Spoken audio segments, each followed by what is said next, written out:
I don't think I said that. Well, it's been mentioned on your show 4,000 times. And really, when did I say that? We just met, but when our relationship starts with a lie, it makes it tough to be friends. You actually can't say it because I didn't say it, and I don't believe it. And I'm telling you that to your face, so why don't you just accept me at face value?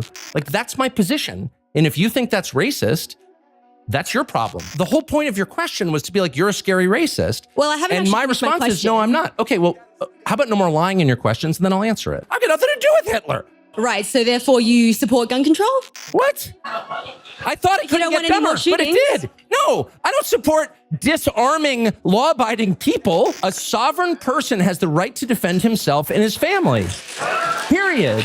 Hey fam, welcome and welcome back to One and Done. We've got a great one for you today. Tucker Carlson takes his thunder down under. He absolutely nukes this rookie reporter. He ends her career in a funny and humiliating way. Now, Tucker was commenting about Julian Assange being released, and he's heading on his way back to Australia. And he was very complimentary to Australia, saying how much of a great, beautiful country it is and how great the people are, which they are. Nevertheless, there's always one in the crowd, isn't there? Now, before we jump into this video, don't forget to hit that like, smash the subscribe, ring the notification bell, share this video far and wide, and let's roll that tape.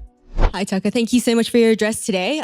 So you talked a little bit about immigration, and in the past you've talked about how white Australians, Americans, Europeans are being replaced by non-white immigrants in what is often referred to as the Great Replacement Theory. This is the same. Have I said that whites are being replaced? Well, I don't think I said that. Well, it's been mentioned on your show 4,000 times. And really, when did I say that?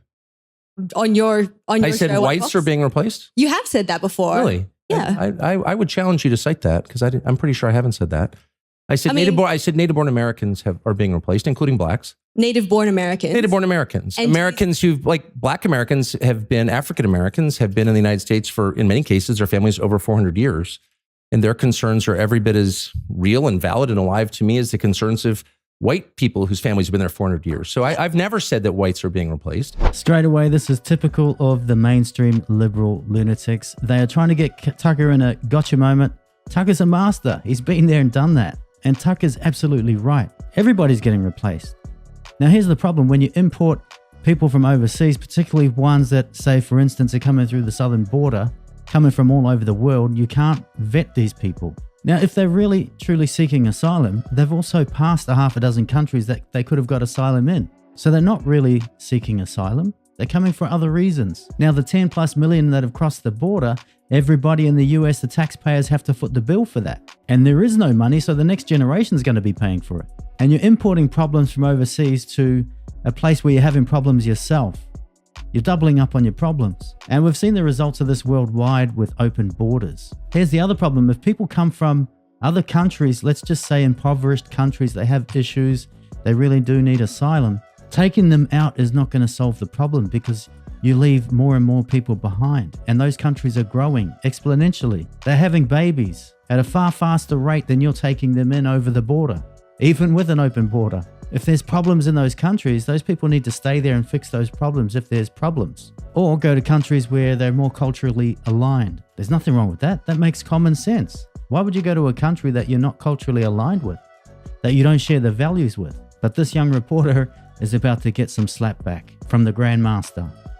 Not one time. And you can't cite it. Untrue. So we just met, but when our relationship starts with a lie, it makes it tough to be friends. So you've been lying let's about pull my that back. I'm press happy gallery to explain what I do think.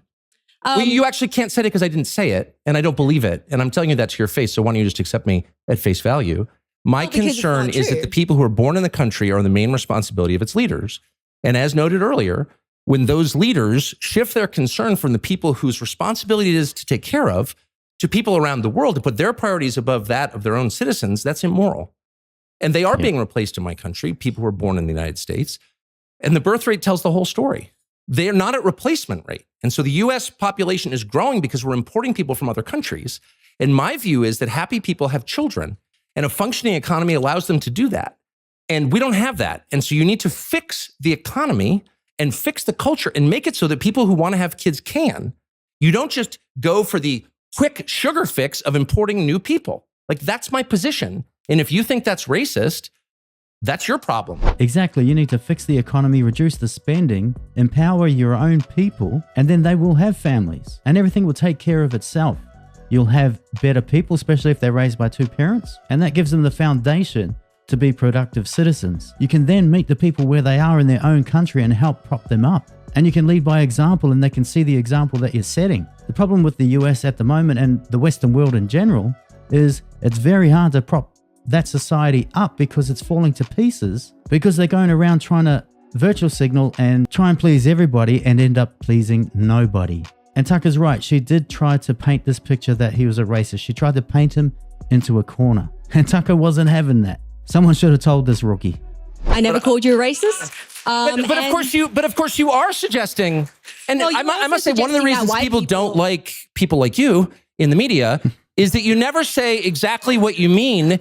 Your slurs are all by implication, and you're about to tell me the great replacement theory is racist or anti-Semitic, whatever. I've said what I've said to you right now like 100 times in public. I hope to, if I live long enough, say it 100 more times. I think it's completely honest and real, not racist or scary. It's factually true. It's not a theory, it's a fact. And the whole point of your question was to be like, you're a scary racist. Well, I haven't. And my response is, no, I'm not. Okay, well, how about no more lying in your questions, and then I'll answer it. Okay.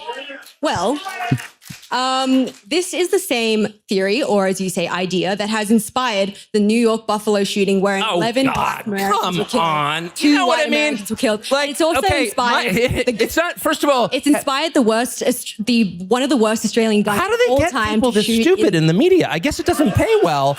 Look, I'm sorry. I've lived among people like you for too long, and I don't mean to call you stupid. Maybe you're just pretending to be, but I'm totally against violence. I'm totally against the war in Ukraine, for example, which doubtless you support. And like all dutiful liberals support more carnage. I don't. I hate mass shootings, actually. Nothing I said, what does it mean to inspire something? My views are not bigoted against any group. They're honest. They're factual. That's not hate. That's reality. And my views derive from my deep concern for Americans, actually. So here's the thing. You cannot paint Tucker with this particular brush. He's not racist. He doesn't inspire mass shootings. He's a family man. He's religious. He has faith, and he preaches and takes responsibility. He's come out and he's admitted many of his flaws that he has, particularly things that he's said and done in the past, like supporting wars in the past when he was on CNN. It's one of his big life regrets. But this is what the left does. They try and insinuate and align you with people that have pure evil intentions. Tucker doesn't. He's a true patriot. He loves his country. He doesn't need the money. He loves his family, and he's about to teach this chunder from down under a lesson. Americans aren't having kids because they can't afford to, and nobody in charge cares. And so that's my position. That doesn't inspire mass shootings. How dare you try to tie me to some lunatic who murdered people? How dare you, actually? And in fact, I mean, do you know what I mean? I'd be like, Hitler wore those shoes. A lot of people are saying that you're like Hitler. Can you explain those shoes? Hitler wore exactly the same shoes, and you're like, I got nothing to do with Hitler. Hitler didn't like anchovies on his pizza either. You damn racist. You fascist. This is how ludicrous and stupid these arguments are. That's how I feel about your absurd, disingenuous question. Right, so therefore you support gun control? What? I thought it couldn't get dumber, but it did. No, I don't support disarming law-abiding people so they can't defend themselves. So the government has a monopoly on violence? I don't think so. First of all, in my country, that's illegal, as you know. But moreover, it should be illegal in every country. A sovereign person has the right to defend himself and his family, period. And that said, I'm totally opposed to harming anyone. Now, this young lady who's asking the questions, she probably doesn't have any children and possibly doesn't want any children. She doesn't know what it means to protect your family, to protect your children. And for people down under and in the rest of the West that don't understand why Americans have guns, that whole region is completely different to many other parts of the world. And not only that, the founding fathers put that in the documents and the Second Amendment because they had real concerns about tyrannical governments. And we've seen governments that have had a unfair advantage and handle on power. They have used that power and wielded that power against their citizens. We've seen it time and time again on probably every continent. One country so far that has avoided being attacked and bombarded and have a tyrannical government takeover is the United States of America, the Republic. And people don't understand. They think guns do the killing. It's not the guns that do the killing. It's the people. And you never hear the stories about the people that have guns that have saved lives. Now, in Australia, for instance, if someone breaks into your house and they break their leg, they can sue you. If someone breaks into your house and you have a baseball bat under your bed and you use that baseball bat to defend yourself, you can be charged. If you have a butter knife in your bedroom and you use that, you can be charged. You have no rights as an law-abiding citizen, a person trying to protect your family. You didn't invite these people to break into your home. Now, if you had the Second Amendment rights, that sucker wants to break into your home, that's going to be the worst decision of his life. And you just need to look at the states where it's very difficult to get gun permits or guns. The people that commit all these fatalities, they're the criminals, gangs, organized crime. Now, in other countries, they may not have access to guns as much, but they have access to knives, bats, machetes, hammers, and they use all sorts of other things. Now, if someone has bad intentions, if they've got a gun or a knife and they break into your home, heaven help you. Are you concerned about the war in Ukraine and the countless innocents being murdered there every single day? I doubt you are. Probably Putin bad. I am. I'm a Christian. I hate violence. I hate mass shootings. I have guns at home and often on my person when I'm in the United States, I'm proud to say, because I want to defend myself and those I love against violence. That's the point. I'm not perpetrating crimes. I'm not shooting strangers. I'm defending what I love. And if you're against that, I guess I would ask why. Why would you be against that? Well, so you don't think you harbor any kind of responsibility for these hate crimes? I'm sorry. I'm trying to be charitable. I'm trying to be charitable. What? I was like, maybe you're just pretending to be dumb. Now I don't think it's an act. There you have it, fam.